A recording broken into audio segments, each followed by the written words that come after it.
Irmãos queridos, é um privilégio, uma honra poder estar aqui com vocês nesta noite. E eu quero partilhar com vocês o texto de Romanos, capítulo 8. Abra comigo, por gentileza, Romanos, capítulo 8, versos 26 a 30. Romanos 8, 26 a 30.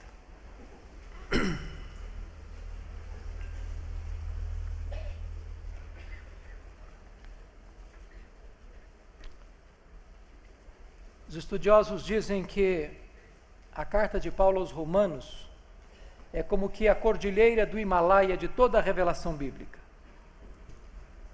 E se a carta aos Romanos é a cordilheira do Himalaia, certamente Romanos 8 é o pico do Everest. E eu gostaria então de ler com vocês esses versos 26 a 30. Paulo diz assim: também o Espírito semelhantemente nos assiste em nossa fraqueza, porque não sabemos orar como convém, mas o mesmo Espírito intercede por nós sobremaneira com gemidos inexprimíveis. E aquele que sonda os corações sabe qual é a mente do Espírito, porque segundo a vontade de Deus é que ele intercede pelos santos. Sabemos que todas as coisas cooperam para o bem daqueles que amam a Deus, daqueles que são chamados segundo o seu propósito. Porquanto aos que de antemão conheceu, também os predestinou para serem conformes à imagem de seu Filho, a fim de que ele seja o primogênito entre muitos irmãos. E aos que predestinou, a esses também chamou. E aos que chamou, a esses também justificou.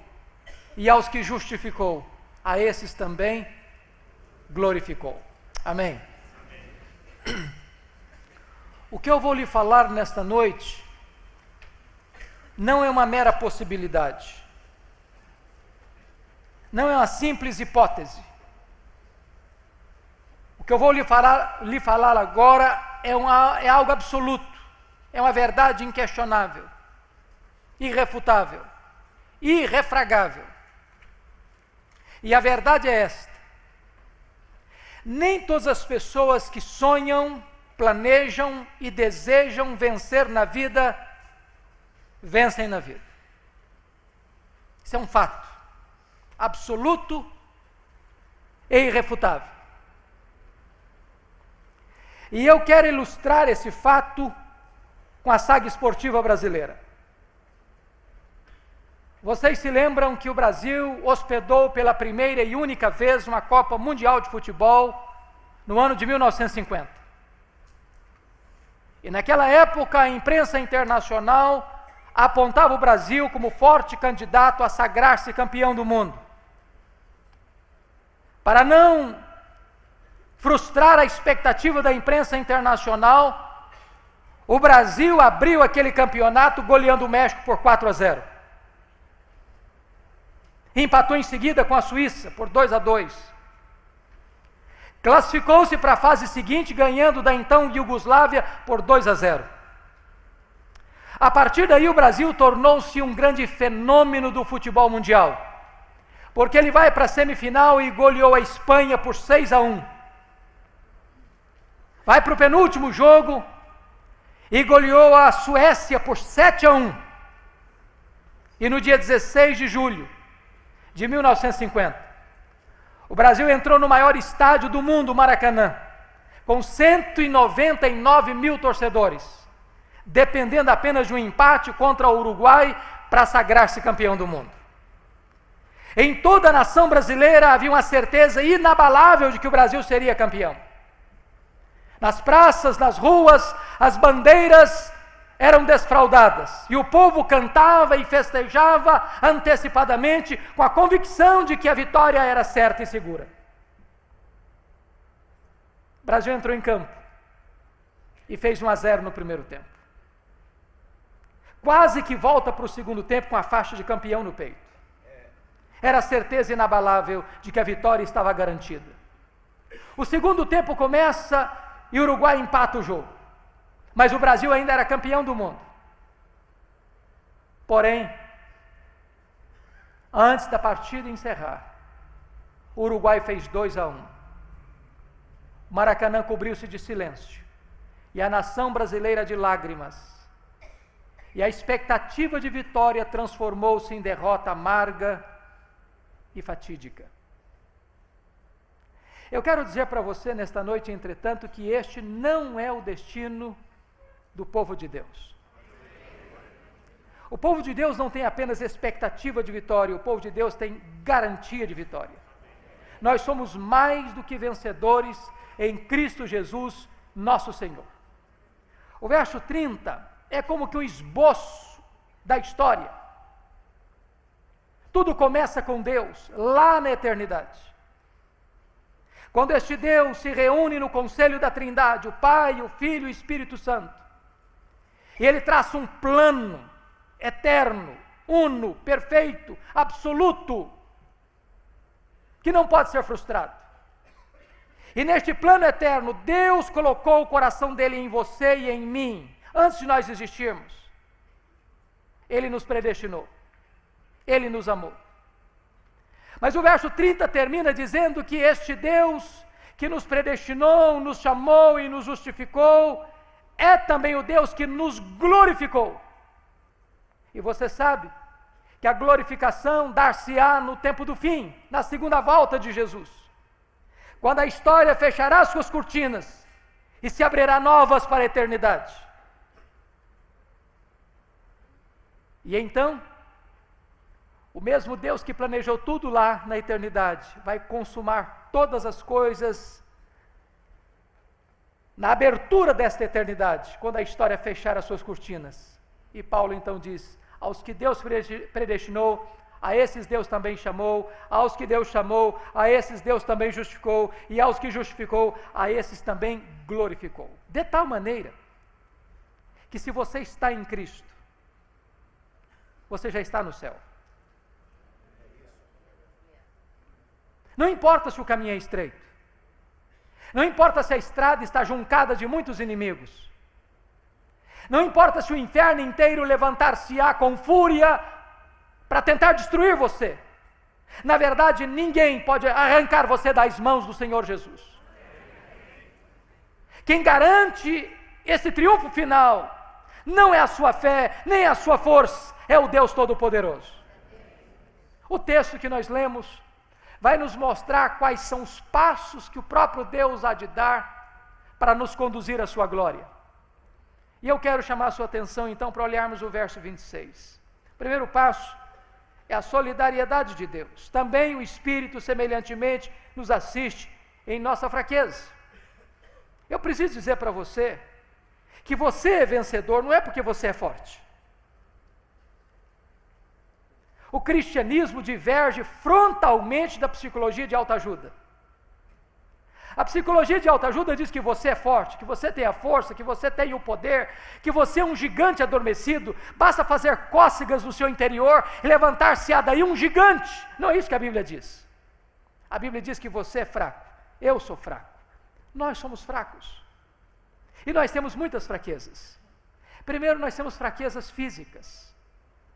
O tempo vai esculpindo em nossa face algumas rugas indisfarçavelmente. As nossas pernas vão ficando bambas, os nossos joelhos trôpegos, as nossas mãos descaídas, os nossos olhos embaçados.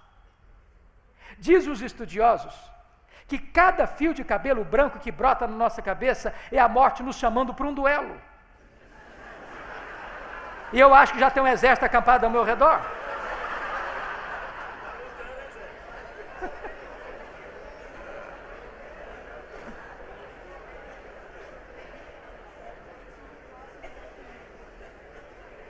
Nós temos fraquezas emocionais. Quantas vezes você já não sentiu-se esmagado por situações, avassalado por sentimentos, atormentado por circunstâncias? Quantas noites indormidas, quantas madrugadas insones, quantas lágrimas grossas rolando pela sua face, e você pensou em desistir da própria vida. Temos fraquezas emocionais. Temos fraquezas morais. Quantas vezes, meus amados irmãos, nós já prometemos com lágrimas para Deus nunca mais reincidir em determinados erros, em repetir os mesmos pecados, e de repente, mesmo honesta e sinceramente prometendo, recorremos nos mesmos erros, porque temos fraquezas morais. Mas temos fraquezas também espirituais, porque o bem que nós queremos fazer, este nós não o fazemos, e o mal que não queremos, esse praticamos. Entretanto, apesar da nossa fraqueza, Deus não nos escorraça, mas o Espírito Santo nos assiste em nossa fraqueza. E essa palavra assistir na língua grega traz a ideia de que a vida é um fardo tão pesado que você não pode carregar este fardo sozinho, então o Espírito Santo vem e carrega este fardo por você. Agora, por que você e eu somos fracos? Paulo responde, porque nós não sabemos orar como convém, nem orar sabemos. E por que não sabemos orar como convém? Porque nós não sabemos o que é melhor para nós. Às vezes nós pedimos para Deus uma pedra pensando que estamos pedindo um pão. Às vezes pedimos para Deus um escorpião pensando que estamos pedindo um ovo. Às vezes pedimos para Deus uma cobra pensando que estamos pedindo um peixe. Às vezes pedimos para Deus que vai nos destruir, pensando que estamos pedindo aquilo que vai nos dar vida. Deus não dá o que você pede, Deus dá o que você precisa. Deus dá o melhor.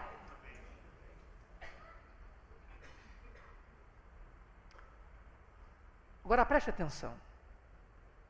O apóstolo Paulo vai nos dizer um segundo ponto, porque Deus está comprometido em nos conduzir à glória. Não apenas por causa da sua solidariedade, mas também por causa da sua compaixão. Veja o verso 26 ainda. Mas o mesmo Espírito intercede por nós sobremaneira com gemidos inexprimíveis. Eu acho isso magnífico porque dentro da Trindade você tem dois intercessores. A segunda pessoa da Trindade, Jesus Cristo, é o seu intercessor legal, jurídico, forense, que está à destra de Deus, é o advogado justo. Toda vez que chega uma acusação contra você diante do tribunal de Deus, Jesus Cristo se levanta como seu representante, fiador, advogado e diz: Pai, esta acusação contra ele ou contra ela não prospera, porque este pecado eu já levei sobre a cruz e eu já paguei este preço lá no Calvário.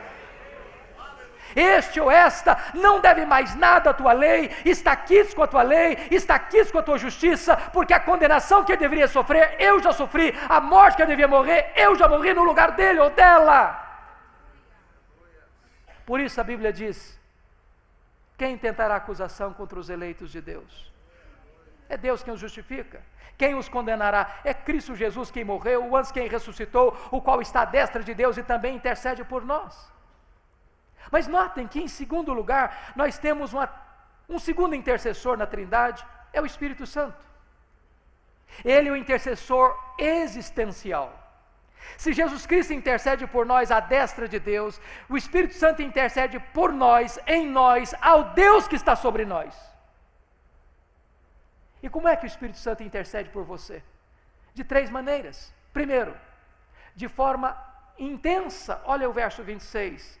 Ele intercede por nós sobremaneira. É a mesma expressão, porque Deus amou o mundo de tal maneira. Ele é Deus, e Ele emprega toda a sua energia, sua força, os seus atributos nesta intercessão por você, em você, ao Deus que está sobre você.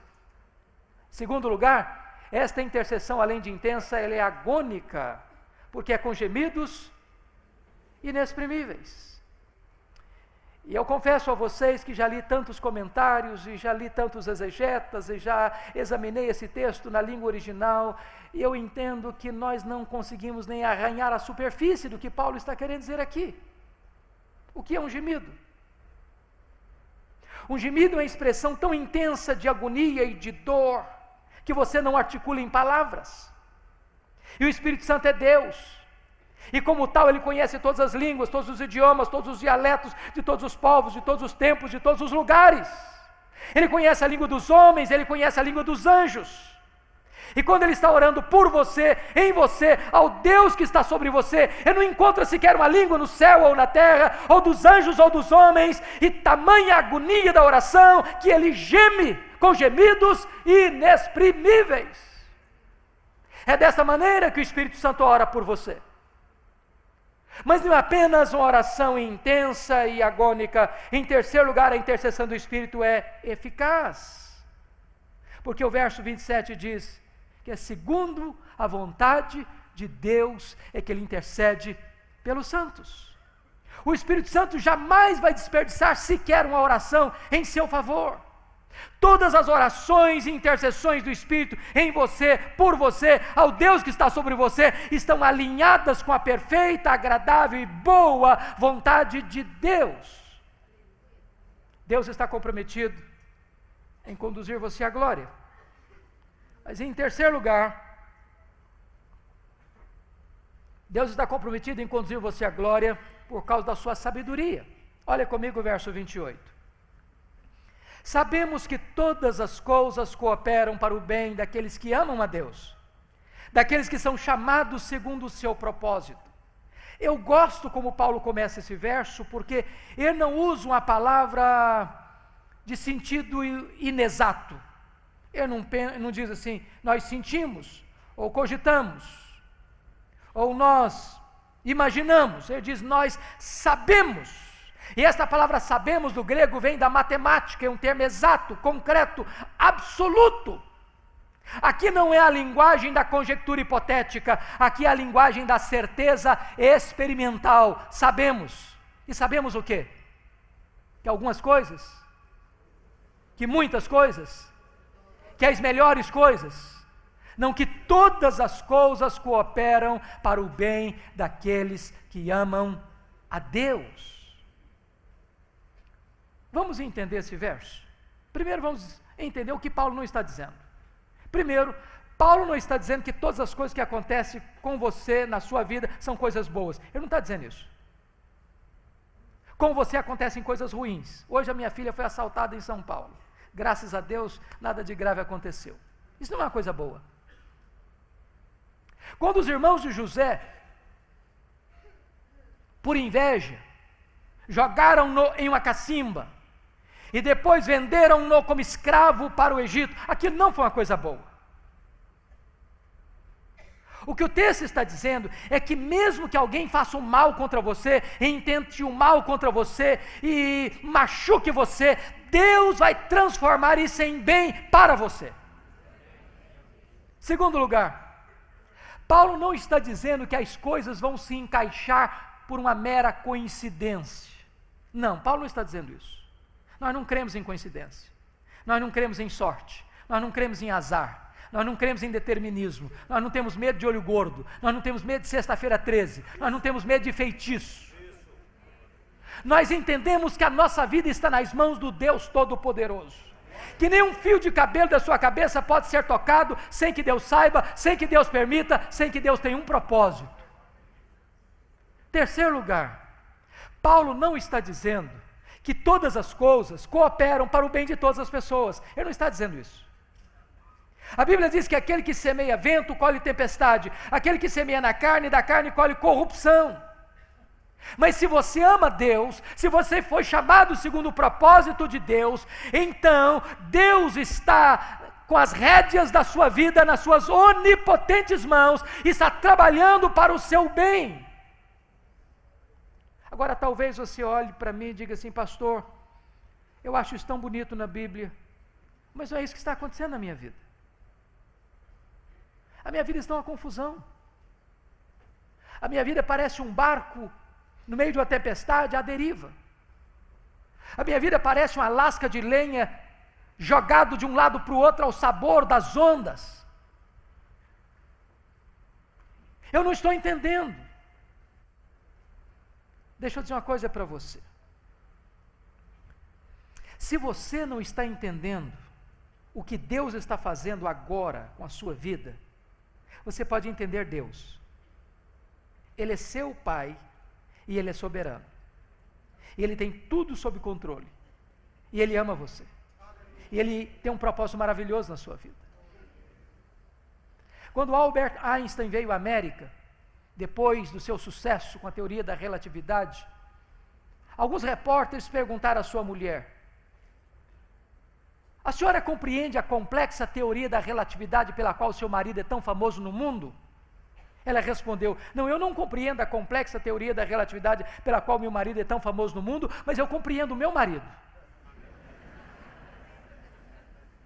Se você não entende o que Deus está fazendo, você pode entender Deus. Ele é seu pai e Ele ama você.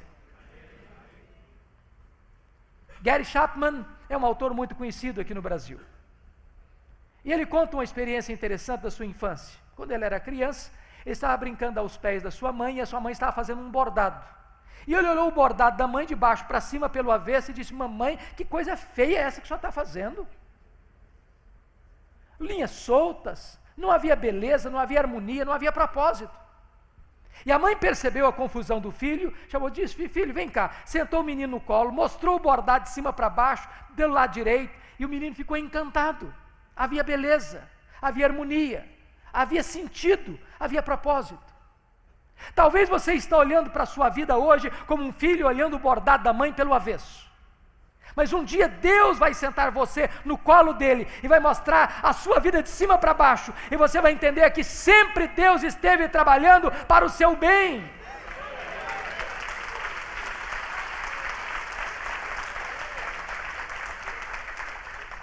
Talvez você olhe hoje e diz: meu Deus, eu não estou entendendo. Sabe, foi isso que Jó disse para Deus. Quando Jó perdeu os seus bens, os seus filhos, a sua saúde, o apoio da sua mulher, o apoio dos seus amigos, ele ergueu aos céus 16 vezes a mesma pergunta: por que, meu Deus? Por que eu estou sofrendo? Por que a minha dor não cessa? Por que eu perdi os meus filhos? Por que eu não morri no ventre da minha mãe? Por que eu não morri ao nascer? Por que os seios da minha mãe não estavam murchos de leite para eu morrer de fome? Por que o Senhor não me mata de uma vez? A única resposta que Jó ouviu foi o silêncio de Deus. Ele levantou aos céus 34 vezes a sua queixa. A única resposta de Deus às suas queixas foi o silêncio total. Quando Deus resolveu falar, Deus não respondeu nenhuma das perguntas de Jó. Aliás, Deus fez 70 perguntas para Jó. E Deus perguntou para Jó: onde você estava, Jó, quando eu lançava os fundamentos da terra? Onde você estava quando eu cercava as águas do mar? Onde você estava quando eu espalhava as estrelas do firmamento? E Jó foi se encolhendo, e disse: agora, Deus, eu sei que tudo podes. Nenhum dos teus propósitos pode ser frustrado. Eu te conhecia só de ouvir falar, mas agora os meus olhos te veem e eu me abomino no pó e na cinza. O livro termina Deus restaurando a sorte de Jó, devolvendo em dobro o que ele tinha, restaura o seu casamento, restaura a sua saúde, restaura as suas amizades, lhe dá mais 10 filhos. Mas o livro não explica por que Jó sofreu. Todo mundo estava errado, o diabo estava errado, porque achou que ninguém podia amar mais a Deus do que o dinheiro, do que a família, do que a saúde. A mulher de Jó estava errada, porque achou que ninguém podia adorar a Deus no sofrimento. Os amigos de Jó estavam errados, porque acharam que Jó sofria por um pecado grave que cometera. Jó estava errado, porque pensou que Deus o afligia sem causa. Eu vou lhe dizer uma coisa: o que Deus promete para você é restauração. Nem sempre Deus promete para você explicação. Se você não tem explicação de Deus, você pode pela fé dizer: nós sabemos que todas as coisas cooperam para o bem daqueles que amam a Deus, daqueles que são chamados segundo o seu propósito. Mas você pergunta: meu Deus, mas que bem é esse? É ser rico? É ter saúde? É ser famoso? É ter sucesso de acordo com a avaliação do mundo? Isso pode até vir a reboque. Mas o bem de que Paulo está falando está claramente definido no verso 29, quando ele diz: porquanto aos que de antemão conheceu, também os predestinou para serem conformes à imagem do seu Filho. Deus tem um projeto eterno na sua vida. E o projeto eterno de Deus na sua vida é esculpir em você a beleza de Jesus. É moldar e transformar você à imagem de Jesus. Deus não apenas quer levar você para a glória, Deus quer transformar você à imagem do Rei da Glória. Agora no verso 26, no verso 30, o apóstolo Paulo vai mostrar para nós como é que foi esse processo de Deus. Ele começa dizendo aos que predestinou, porque tudo começa com Deus, não podia começar conosco. Foi Deus quem nos amou primeiro. Não fomos nós quem escolhemos a Deus, disse Jesus, foi Ele quem nos escolheu. E graças a Deus por isso, porque estávamos mortos nos nossos delitos e pecados, e nós jamais escolheríamos Deus, foi Ele quem nos escolheu. E agora Paulo diz, aos que Deus predestinou, a esses Deus também chamou. E você sabe que há dois chamados, um chamado geral e um chamado específico, um chamado externo e um chamado interno, um chamado dirigido aos ouvidos e outro chamado dirigido ao coração. Jesus Cristo disse, muitos são chamados, mas poucos são escolhidos. Teve um dia que você ouviu a voz do bom pastor, e Jesus Cristo diz, as minhas ovelhas ouvem a minha voz e me seguem. Você leu um folheto, você leu um texto da Bíblia, você escutou um sermão, você ouviu um hino, você leu um livro, um amigo lhe testemunhou da graça, e o seu coração foi aberto, e os seus olhos foram abertos, e as disposições íntimas da sua alma foram tocadas, e Deus abriu o seu entendimento para o Evangelho. Você foi chamado eficazmente, e Deus chama. E chama irresistivelmente, chama na rua, chama no hospital, chama no campo de futebol, chama no barzinho da esquina, chama na boate, chama na igreja, chama neste auditório, e Ele chama, e as ovelhas ouvem a sua voz. Um dia eu estava na igreja, no gabinete pastoral, era uma segunda-feira, quando entra um senhor dos seus 33 anos, e diz, pastor, eu estive ontem à noite aqui na igreja, no domingo. Falei, que bom que o senhor veio. E ele disse, mas eu não vim participar do culto. Eu perguntei, o senhor veio fazer o que então? Ele me respondeu, eu era um traficante, um assaltante. E eu vim aqui ontem à noite para roubar um carro, para pagar uma dívida. E eu disse, o que aconteceu com você? Ele disse, pastor, eu estava olhando no pátio qual carro era mais fácil roubar e levar, quando de repente eu escutei uma música do coral. E do jeito que eu estava com o meu 38 na cintura, eu entrei. Fui arrastado irresistivelmente. E quando eu entrei no templo, uma força maior do que a minha me tomou. E eu me senti desarticulado. E eu me senti tocado. E o meu coração foi impactado. E os meus olhos se arrebentaram em lágrimas. E eu fui tomado de convicção de pecado. E eu saí chorando para casa. E a minha mulher me perguntou, Ricardo, o que aconteceu com você? Alguém machucou você? Eu disse para ela, não, mulher, aquele homem que você conhecia até ontem morreu. Hoje eu sou uma nova criatura. Deus mudou a minha vida.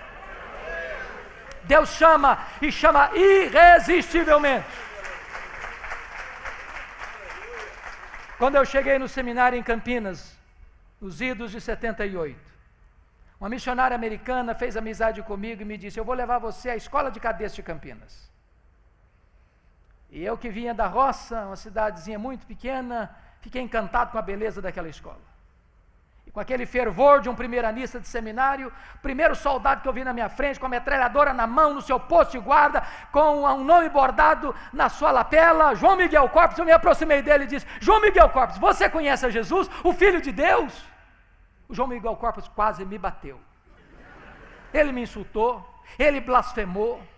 Ele diz, não me fale essa tolice, eu não acredito nesse negócio de Deus, eu não acredito nessa bobagem de evangelho, não me incomode. E eu fiquei frustrado, envergonhado e perplexo perto daquele moço. Confesso que eu perdi o rumo de casa. Mas antes de ir embora, Deus me deu uma palavra de ousadia. E eu virei para o João Miguel Corpus e disse, João Miguel Corpus, eu preciso lhe dizer 3 coisas antes de ir embora. Primeiro, Deus existe, acreditando você nele ou não, Ele existe assim mesmo. Segundo, esse Deus ama você.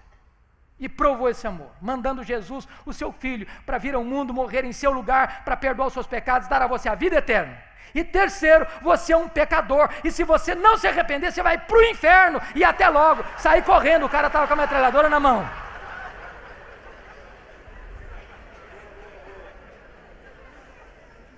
O que eu jamais podia esperar, é que a missionária voltasse ao seminário no dia seguinte.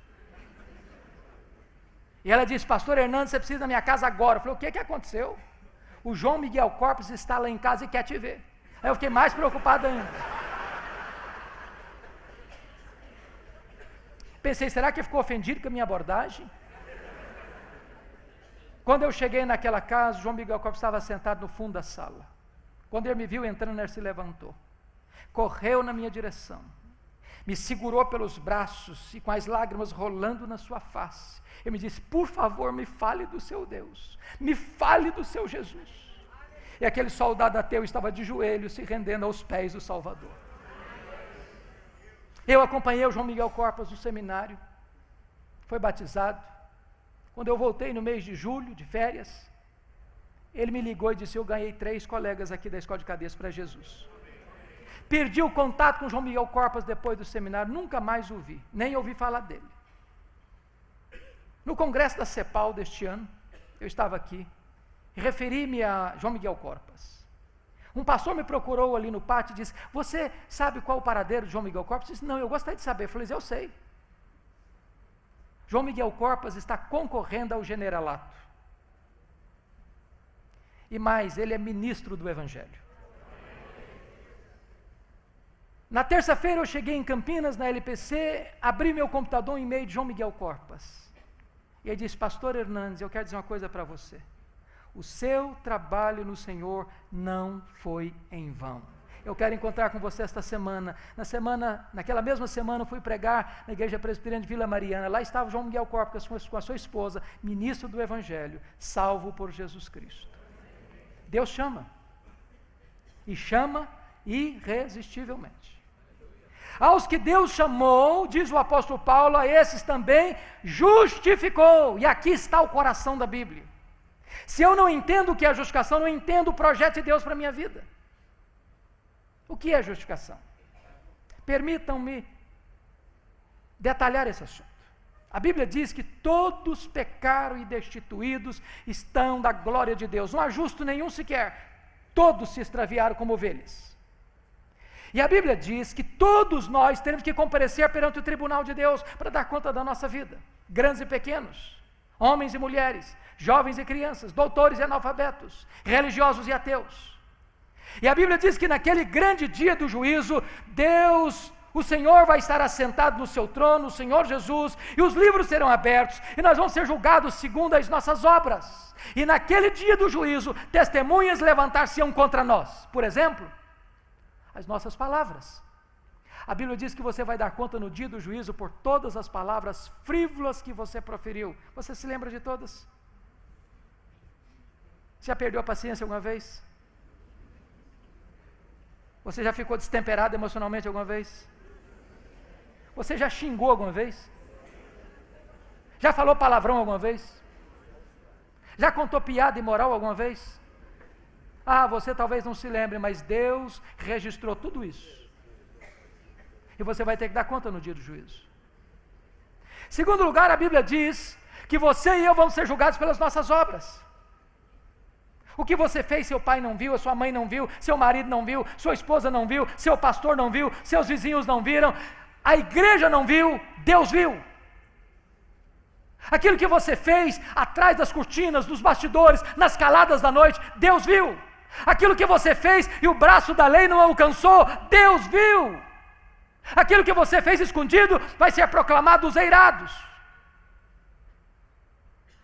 Mas a Bíblia diz que Deus vai julgar a cada um pelas suas omissões. Diz lá Mateus 25, 31 a 46, que quando o Senhor vier na sua glória, Ele vai se assentar no seu trono e Ele vai julgar as nações, vai colocar uns à sua esquerda, outros à sua direita, e vai dizer aos que estiverem à sua esquerda: apartai-vos de mim, malditos, preparado para o fogo eterno, preparado para o diabo e seus anjos. E você vai perguntar: mas o que essas pessoas fizeram de tão horrível? Sabe o que fizeram? Nada. Só deixaram de fazer. Tive com fome, não me deste comer, tive com sede, não me deste beber, tive nu e não me vestiste, tive doente e não foste ver-me, tive preso e não me visitaste, forasteiro e não me abrigaste. E eles vão perguntar: mas Senhor, quando te vimos assim? Todas as vezes que fizeste um desses pequeninos, a mim o fizeste. Todas as vezes que deixaste fazer, a mim deixaste fazer.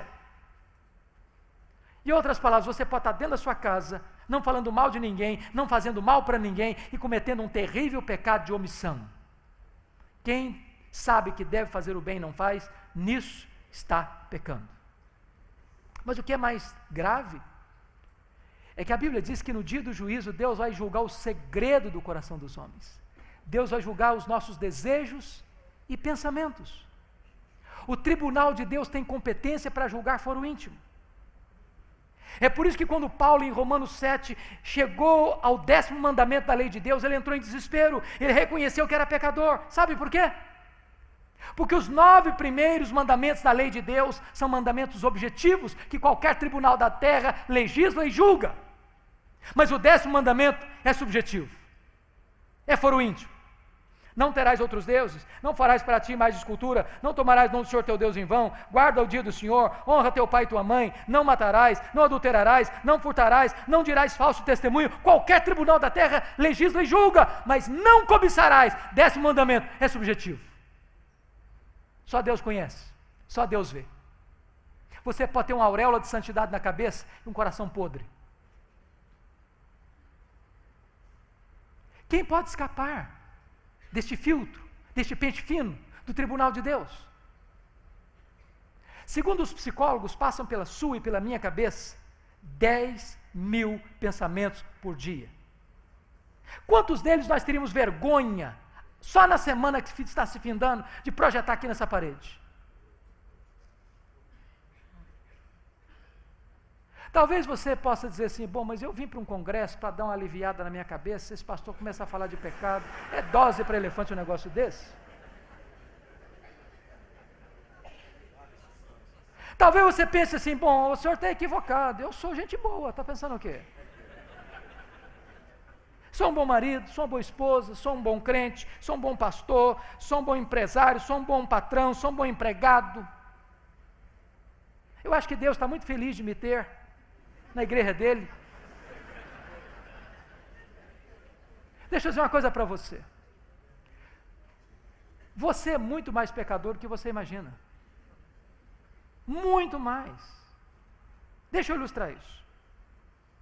Vamos imaginar que você seja muito acima da média, mas muito acima da média. Vamos imaginar que durante um dia inteiro você não peque nem uma vez por palavras. Durante um dia inteiro você não peque nem uma vez por obras.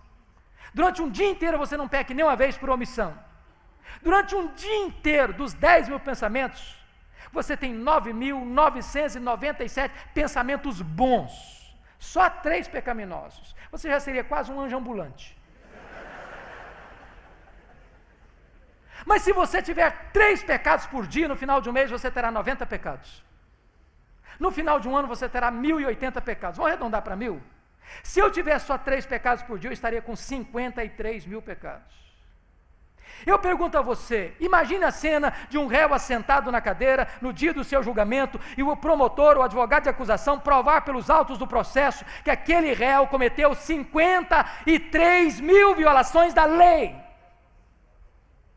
É uma causa indefensável. Mas nos tribunais da terra se suborna juiz, se compra testemunhas, mas quem pode subornar o supremo juiz de vivos e de mortos? Quem pode corromper o tribunal de Deus? Mas deixa eu lhe dizer, você não precisa ter 53.000 pecados para não entrar no céu, não. Se você tiver um pecado só, você não pode entrar no céu. Você sabia disso? Você sabia que só gente perfeita entra no céu? Só gente perfeita entra no céu. A Bíblia diz que se entrar pecado no céu, o céu não é céu mais. Nada contaminado vai entrar lá. Talvez você possa até dizer, pastor, mas eu não concordo com essa ideia não. Eu faço tanta coisa boa. Deixa eu dizer uma coisa para você. Você pode até fazer coisa boa, eu acredito nisso. Só que você não consegue atender à exigência absoluta de perfeição. Sabe por quê? A Bíblia diz assim, se você guardar toda a lei e tropeçar num único ponto, você é culpado da lei inteira. Maldito é aquele que não perseverar em toda a obra da lei para cumprir. Vamos ilustrar isso. Imagine que você chegasse na sua casa para fazer um grande omelete para a família inteira. Pega 10 ovos na geladeira. Bota uma grande frigideira no fogo. Quebra o primeiro, o segundo, o terceiro, o quarto, o quinto, o sexto, o sétimo, o oitavo, o nono, a gema vermelhinha. Quebra o 10º, o ovo estava podre. Pergunta a você, quanto omelete você estragou? Mas só tinha um ovo estragado. Só que você comprometeu o padrão da perfeição. Se você comete um pecado, você não atende mais à demanda da perfeição.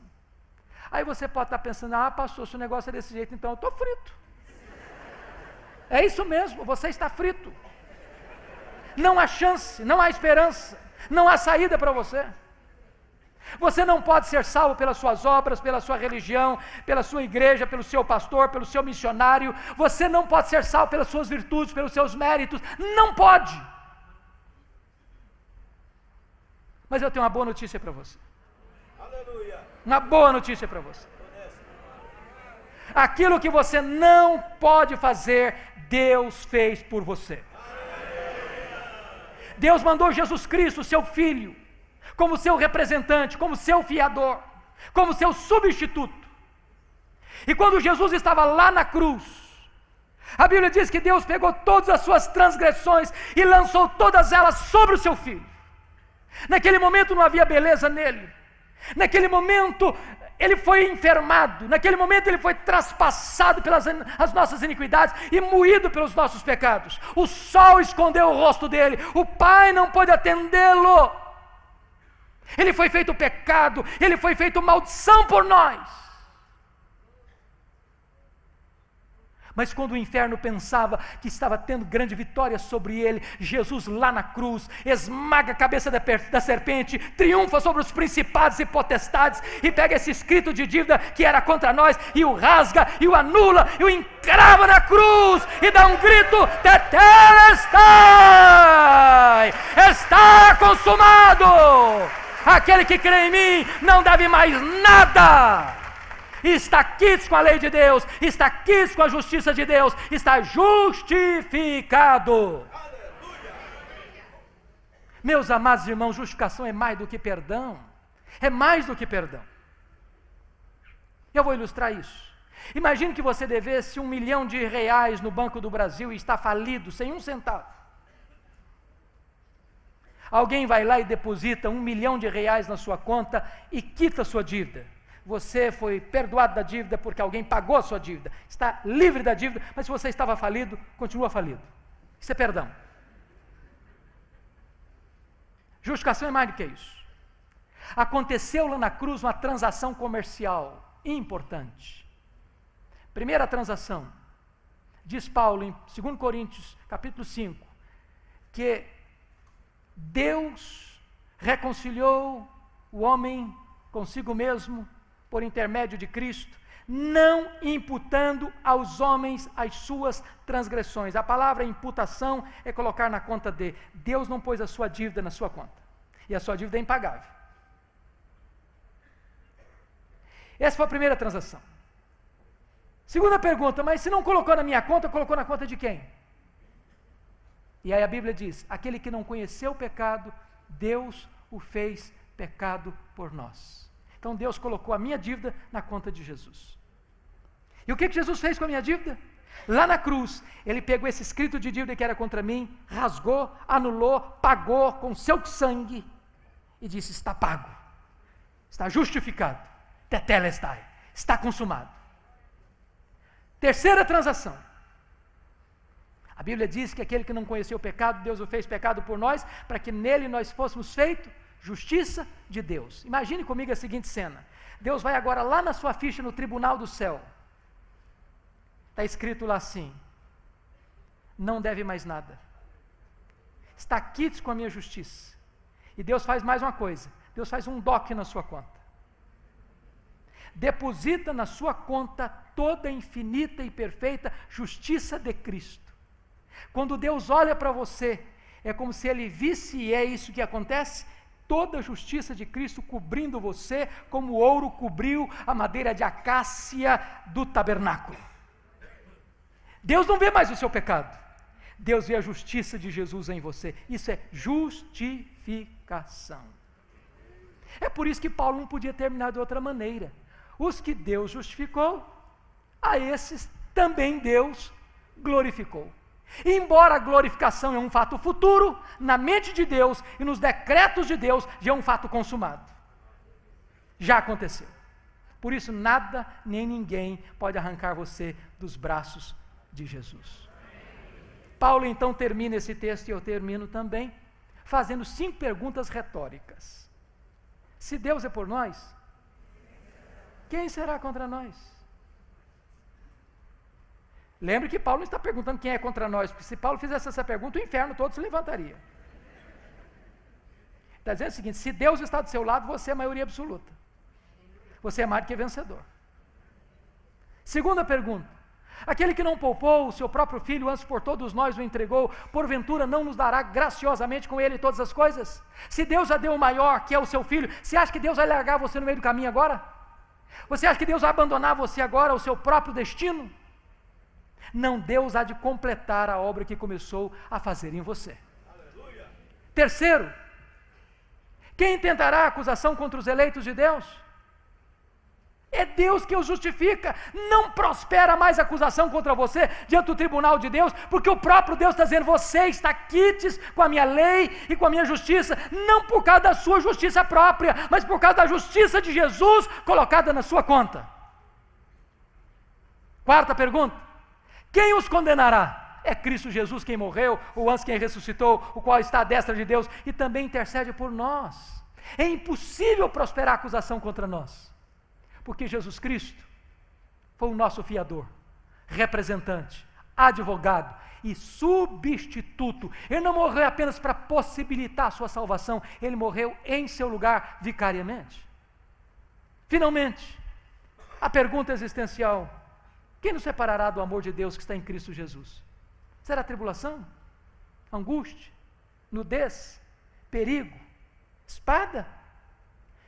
Por meio de todas as coisas somos mais do que vencedores em Cristo Jesus. Eu estou muito certo de que nem a morte, nem a vida, nem anjos, nem principados, nem poderes, nem altura, nem profundidade, nem qualquer outra criatura poderá nos separar do amor de Deus que está em Cristo Jesus, nosso Senhor. Louvado seja Deus. E eu quero concluir fazendo uma simples e objetiva aplicação. Primeiro, se você veio para este congresso e ainda você não recebeu esta tão grande salvação, renda-se ao Filho de Deus nesta noite. Hoje é um tempo oportuno, hoje é dia de salvação. Se você já entregou o seu coração para Jesus e já o confessa como Senhor da sua vida, então agradeça a este Deus por tão grande salvação. Que Ele nos abençoe. Amém.